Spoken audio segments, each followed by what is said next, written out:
তারেক রহমানকে অভিনন্দন জানালেন অস্ট্রেলিয়া, চীন, ভারত, পাকিস্তান, সুইজারল্যান্ড সহ বিভিন্ন দেশের রাষ্ট্রপ্রধান। পারস্য উপসাগরে মার্কিন রণতরী সমুদ্রের তলদেশে ডুবিয়ে দেওয়ার হুমকি দিলেন ইরানের সর্বোচ্চ নেতা আয়াতুল্লাহ খামেনি। কয়েকটি নীতিমালার বিষয়ে ইরান ও যুক্তরাষ্ট্র সমঝোতার খবরে বিশ্ববাজারে 1% বেশি কমেছে তেলের দাম। ক্ষমতা গ্রহণের 4 মাসের মধ্যেই টিফাগেট কেলেঙ্কারির কারণে পদ হারালেন পেরুর প্রেসিডেন্ট হোসে হেরি।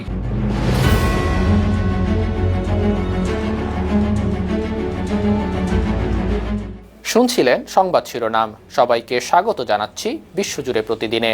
বিশ্বের বিভিন্ন প্রান্তের সবশেষ তথ্য জানাতে আপনাদের সঙ্গে আছি আমি ইকবাল মাহমুদ অনিক। বাংলাদেশের প্রধানমন্ত্রী তারেক রহমানকে অভিনন্দন জানিয়েছেন অস্ট্রেলিয়া, চীন, ভারত, পাকিস্তান, সুইজারল্যান্ড জাতিসংঘ উন্নয়ন কর্মসূচির শীর্ষ নেতারা। অভিনন্দন বার্তায় তারা দ্বিপক্ষীয় সহযোগিতা ও সম্পর্ক জোরদারের ইচ্ছা প্রকাশ করেছেন।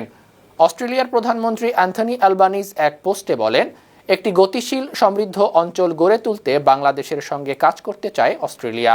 ত্রয়োদশ জাতীয় সংসদ নির্বাচনে বাংলাদেশ জাতীয়তাবাদী দলের নিরঙ্কুশ বিজয়ের কারণে অভিনন্দন জানিয়েছেন ভারতের প্রধানমন্ত্রী নরেন্দ্র মোদী। তিনি তারেক রহমানকে সপরিবারে ভারত সফরের আমন্ত্রণও জানিয়েছেন। পাকিস্তানের প্রেসিডেন্ট অভিনন্দন জানিয়ে বলেছেন, তারেক রহমান সরকারের বৈশ্বিক শান্তি প্রচেষ্টায় ইতিবাচক ভূমিকা রাখবে।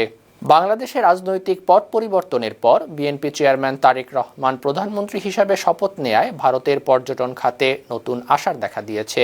বিশেষ করে পশ্চিমবঙ্গের উত্তরবঙ্গ, শিলিগুড়ি, ডুয়ার্স ও সিকিম অঞ্চলের পর্যটন ব্যবসায়ীরা বাংলাদেশি পর্যটকদের পদচারণা প্রত্যাশা করছেন। বুধবার ভারতীয় সংবাদ মাধ্যম দ্য টেলিগ্রাফের প্রতিবেদনে জানানো হয়েছে, নতুন সরকার দায়িত্ব নেয়ার পর আন্তঃসীমান্ত পর্যটন পুনরুজ্জীবিত হতে পারে। 2024 সালের 5 আগস্ট শেখ হাসিনা সরকারের পতনের পর কূটনৈতিক টানাপোড়েনের কারণে ভারত বাংলাদেশিদের জন্য ভিসা সীমিত করলে পর্যটন খাতে প্রভাব পড়ে। পরিসংখ্যানে জানা গেছে, 2019 সালে ভারতের মোট বিদেশি পর্যটকের 23.58% ছিলেন বাংলাদেশি। 2024 সালের আগস্টের পর কমে হয়েছে 17.59%। পশ্চিমবঙ্গের মুখ্যমন্ত্রী মমতা বন্দ্যোপাধ্যায়ের বাংলাদেশের সদ্য সমাপ্ত ত্রয়োদশ জাতীয় সংসদ নির্বাচনের ভূয়সী প্রশংসা করেছেন। একই সঙ্গে তিনি ভারতের নির্বাচন কমিশনের কড়া সমালোচনা করেন।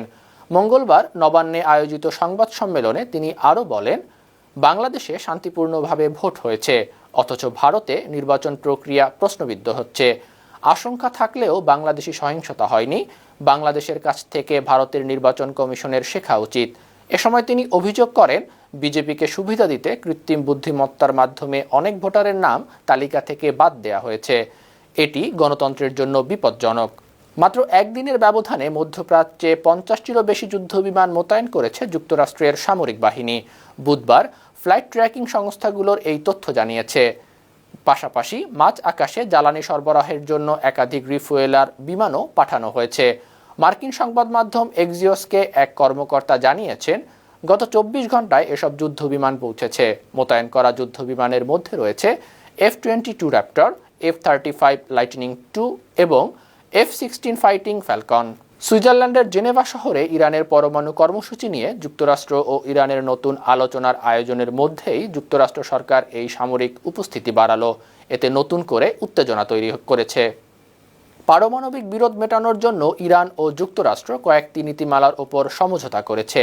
তবে ইরানের পররাষ্ট্রমন্ত্রী আব্বাস আরাকচি বলেছেন, কোনো চুক্তি করার পর্যায়ে যায়নি। মঙ্গলবার সুইজারল্যান্ডের জেনেভায় ওমানের মধ্যস্থতায় দুই দেশের প্রতিনিধিদের মধ্যে পরোক্ষ আলোচনা হয়। এতে অগ্রগতির বিষয়ে আরাকচি মন্তব্য করার পরপরই তেলের বাজার কিছুটা স্থিতিশীল দেখা দেয়। ব্রেন্ট ক্রুডের দাম 1% বেশি কমে যায়। মূলত এই আলোচনার মাধ্যমে সংঘাতের আশঙ্কা কমে যাওয়াতেই তেলের দামে প্রভাব পড়েছে।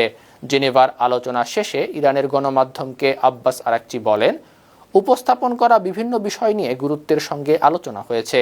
শেষ পর্যন্ত আমরা কিছু নির্দেশিকা নীতিমালার বিষয়ে সাধারণ ঐক্যমতে পৌঁছাতে সক্ষম হয়েছি। যুক্তরাষ্ট্রের পক্ষে আলোচনায় অংশ নিয়েছিলেন ডোনাল্ড ট্রাম্পের বিশেষ দূত স্টিভ উইটকফ এবং জামাতা জ্যারেড কুশনার। ওয়াশিংটনের মতামত জানতে যোগাযোগ করা হলেও হোয়াইট হাউস কোনো উত্তর দেয়নি। বিশ্বের অন্যতম গুরুত্বপূর্ণ বাণিজ্যিক জলপথ হরমুজ প্রণালী সাময়িকভাবে বন্ধ করে দিয়েছে ইরান। দেশটির সামরিক বাহিনীর অভিজাত শাখা ইসলামিক রেভলিউশনারি গার্ড কর্পস জানিয়েছে, সামরিক মহড়ার কারণে এই সিদ্ধান্ত নেওয়া হয়েছে। মহড়া শেষ হলে প্রণালী আবার খুলে দেয়া হবে। তবে কবে মহড়া শেষ হবে তা জানানো হয়নি। আইআরজিসির commander rear admiral Ali Reza Tangsiri বলেছেন, মহড়া চলাকালে বাণিজ্যিক জাহাজ চলাচল বন্ধ থাকবে। আরব সাগর ও পারস্য উপসাগরকে সংযুক্তকারী হরমুজ প্রণালী আন্তর্জাতিক জ্বালানি বাণিজ্যের জন্য অত্যন্ত গুরুত্বপূর্ণ। বিশ্বে প্রতিদিন পরিবাহিত তেল ও তরল গ্যাসের প্রায় 20% এই পথ দিয়ে পরিবহন করা হয়। পারস্য উপসাগরে মার্কিন রণতরীগুলো সমুদ্রের তলদেশে ডুবিয়ে দেয়া হতে পারে, এমন হুঁশিয়ারি জানিয়েছেন ইরানের সর্বোচ্চ নেতা আয়াতুল্লাহ আলী খামেনি। মঙ্গলবার তেহরানে এক অনুষ্ঠানে আয়াতুল্লাহ আলী খামেনি আরও বলেন, বিশ্বের সবচেয়ে শক্তিশালী সেনাবাহিনী এমন এক চপেঢাঘাত খেতে পারে যা থেকে তারা আর সেরে উঠতে পারবে না। যুক্তরাষ্ট্রের সেনাবাহিনীকে মার্কিন প্রেসিডেন্ট ডোনাল্ড ট্রাম্পের বিশ্বের সবচেয়ে শক্তিশালী সেনাবাহিনী দাবি করার প্রেক্ষিতে তিনি এই মন্তব্য করেন। ইরানের সর্বোচ্চ নেতা আরও বলেন, তারা বারবার বলেছে ইরানের দিকে রণতরী পাঠানো হয়েছে, কিন্তু রণতরীর চেয়েও বিপজ্জনক হলো সেই অস্ত্র যা রণতরীকে ডুবিয়ে দিতে পারে। ফিলিস্তিনের পূর্ব জেরুজালেমে আল আকসা মসজিদে মঙ্গলবার প্রথম রমজানের তারাবি নামাজে অংশ নিয়েছেন হাজারো মুসল্লি। তুরস্কের সরকারি বার্তা সংস্থা আনাদলু এজেন্সি জানিয়েছে, আল আকসার খতিব শেখ ইউসুফ আবু স্নেইনে এই নামাজে ইমামতি করেছেন। এ সময় নিরাপত্তার জন্য আল আকসা চত্বরে ইসরায়েলি পুলিশ মোতায়েন ছিল। এর আগে ফিলিস্তিনের গ্র্যান্ড মুফতি শেখ মোহাম্মদ হুসেইন মঙ্গলবার সন্ধ্যায় রমজানের চাঁদ দেখা গেছে বলে ঘোষণা দেন। এই ঘোষণার পর মুসল্লিরা নামাজে অংশগ্রহণ করেন। মঙ্গলবার ইসরায়েলি পুলিশ আল আকসা মসজিদ কমপ্লেক্স থেকে ইমাম শেখ আল আব্বাসিকে গ্রেপ্তার করেছে। কেন তাকে গ্রেপ্তার করা হয়েছে তা স্পষ্ট জানা যায়নি। ফিলিস্তিনি কর্মকর্তারা জানিয়েছেন, আল আকসায় ইসরায়েলি তৎপরতা বেড়েছে। সেখানে ইমাম ও প্রচারকদের উপর বিধিনিষেধ, মুসল্লিদের প্রবেশ নিয়ন্ত্রণ এবং কড়া পুলিশ নিরাপত্তা জোরদার করা হয়েছে। জেরুজালেমের পুরাতন শহর ও আল আকসা প্রাঙ্গণ এলাকায় উত্তেজনা বেড়েছে। পাশাপাশি ধর্মীয় ব্যক্তিত্ব ও স্থানীয় কর্মীদের গ্রেপ্তার এবং নির্বাসনের খবরও পাওয়া গেছে। ইসরায়েলি কর্তৃপক্ষ শেখ আল আব্বাসের গ্রেপ্তারের বিষয়ে এখনও কোনো বিবৃতি দেয়নি। ক্ষমতা গ্রহণের 4 মাসের মধ্যেই কংগ্রেসের অভিশংসনে পদ হারালেন পেরুর প্রেসিডেন্ট হোসে হেরি। চিফাগেট কেলেঙ্কারিতে নাম জড়িয়ে পদ হারিয়েছেন তিনি। এই কেলেঙ্কারি হয় গত মাসে। চিফা হলো পেরুর একটি চীনা রেস্তোরাঁর নাম।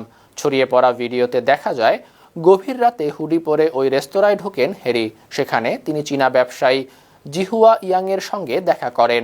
এই ব্যবসায়ীর পেরুতে বেশ কিছু দোকান রয়েছে, পাশাপাশি একটি জ্বালানি প্রকল্পের অনুমোদন পেয়েছেন। ওই ব্যবসায়ীর সঙ্গে বৈঠকের খবর গোপন রেখে কেলেঙ্কারিতে জড়িয়ে অভিশংসনে পড়েন তিনি। প্রায় 1 দশক ধরে রাজনৈতিকভাবে টালমাটাল লাতিন আমেরিকার দেশ পেরু। দেশটিতে হোসে হেরি সহ পরপর 3 জন রাষ্ট্রপ্রধানকে অপসারণ করা হলো। রাজনৈতিক টালমাটাল পরিস্থিতিতে গেল অক্টোবরে প্রেসিডেন্টের দায়িত্ব নিয়েছিলেন তিনি। শ্রীলঙ্কার পার্লামেন্ট মঙ্গলবার সংসদ সদস্য এবং তাদের বিধবা স্ত্রীদের পেনশন সুবিধা বাতিল করেছে। প্রেসিডেন্ট অনুরা কুমারা দিশানায়েকের নেতৃত্বাধীন বামপন্থী সরকার 49 বছরের পুরনো পার্লামেন্টারি পেনশন অ্যাক্ট বাতিল করেছে। আইনমন্ত্রী হর্ষনা নানায়াক্কারা বলেছেন, বর্তমান প্রেক্ষাপটে সংসদ সদস্যদের কর্মকাণ্ড দেখে সাধারণ মানুষ মনে করে না তারা পেনশন পাওয়ার যোগ্য। 220 সদস্যের সংসদে শাসক দলের 2/3 ভোটে প্রস্তাবটি পাশ হয়। এ সময় 154 জন এর পক্ষে এবং মাত্র 2 জন বিপক্ষে ভোট দেন। এর ফলে সংসদ সদস্যরা অবসরের পর আর কোনো রাষ্ট্রীয় ভাতা পাবেন না। মারাত্মক অর্থনৈতিক সংকটে পড়েছে ফুটবলের কিংবদন্তি লিওনেল মেসির দেশের নাগরিক না। তারা খাবার ও ওষুধের মতো মৌলিক চাহিদা মেটাতে ব্যাংক ঋণ নিচ্ছেন। অনেকেই আসবাবপত্র বিক্রি করছেন।